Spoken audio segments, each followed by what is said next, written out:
A sua observação é muito aguda e é muito, muito importante. Deixa eu esclarecer, porque me permite esclarecer um ponto.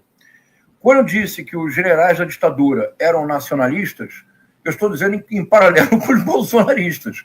Porque se nós compararmos os generais da ditadura com os bolsonaristas, olha, a diferença é impressionante. Mas você tem toda a razão.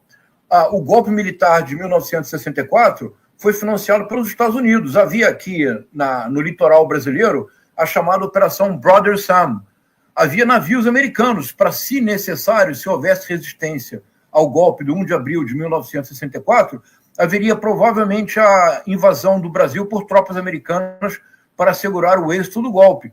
O golpe entre 1961 e 1964 foi financiado, sobretudo, para desestabilizar o governo João Goulart por dois institutos, dois think tanks, o IBAD, o Instituto Brasileiro de Ação Democrática, e o IPES, o Instituto de Pesquisa e Estudos Sociais. O IPES teve como primeiro e único presidente o general Golbery Couto e Silva, que deixa o IPES para fundar o Sistema Nacional de Informações, o Serviço Nacional de Informações, o temido SNI. E o que eles fizeram durante 3 anos foi produzir vasta propaganda anticomunista para desestabilizar o governo João Goulart. Então, sua observação é muito importante, Thalita.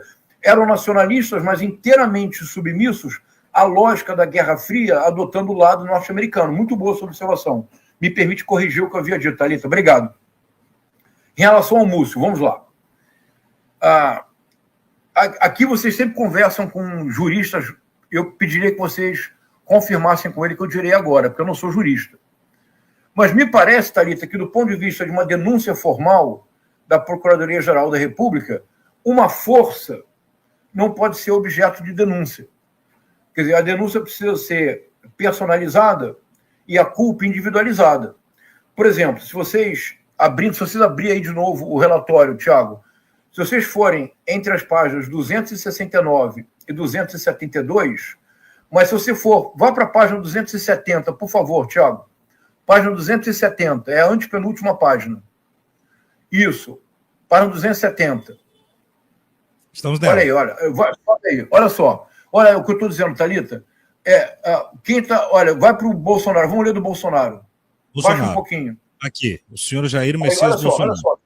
Olha, é o CPF, Thalita. É o Jair Messias Bolsonaro e os crimes estão individualizados, olha. Liderar organização criminosa armada. Olha que coisa. Tentativa de abolição violenta do Estado Democrático de Direito, golpe de Estado, dano qualificado pela violência e grave ameaça contra patrimônio da União, deterioração do patrimônio tombado, 5 crimes. Em relação a uma força, Thalita, eu creio que do ponto de vista, e é preciso consultar um jurista, do ponto de vista jurídico, não é possível denunciar uma força, é algo muito abstrato. Mas você tocou num ponto que eu acho fundamental, Thalita. Então, eu acho normal que as Forças Armadas como um todo não estejam na denúncia. Porque o que é uma coisa importante agora? Isso eu aprendi com um juiz, que é um amigo, um autor que eu admiro muito, e que vocês já entrevistaram, que é o Rubens Casara. Quer dizer, o que constitui tecnicamente uma denúncia? O procurador, que é quem apresenta a denúncia, a um juiz, no caso ao Supremo Tribunal Federal, ele precisa apresentar um conjunto de evidências da materialidade e da autoria do crime. Mas ele não apresenta exaustivamente as provas. As provas são apresentadas e avaliadas no julgamento. Na denúncia, que já é robusta, tem 272 páginas, tem a agenda do general Augusto Heleno detalhando o golpe. Tem transcrição de áudio, transcrição de WhatsApp. É um conjunto de evidências muito sólidas da materialidade e da autoria do crime. As provas são quase 1000 páginas que a Polícia Federal, se a primeira turma do Supremo receber a denúncia, a Polícia Federal encaminha as provas. E o julgamento é a análise das provas. Então, não há, por isso, Forças Armadas aí na denúncia. Mas você tocou num ponto fundamental, Thalita. E aqui eu vou seguir a lição de um historiador que talvez seja, junto com o historiador Carlos Fico, um dos maiores especialistas da história militar brasileira.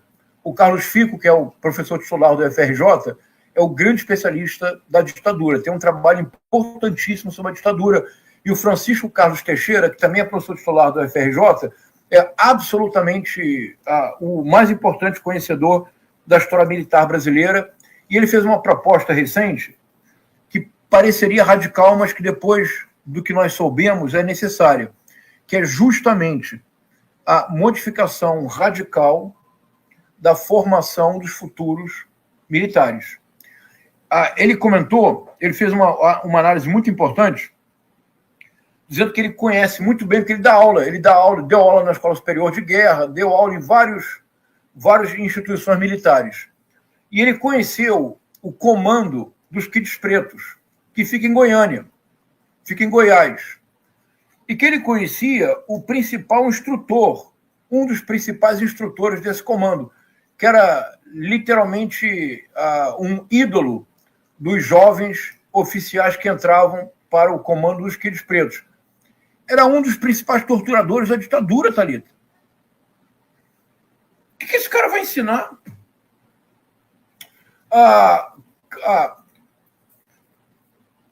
No caso do Rio Centro, houve um militar que faleceu, houve um segundo militar que sobreviveu ao atentado fracassado do Centro.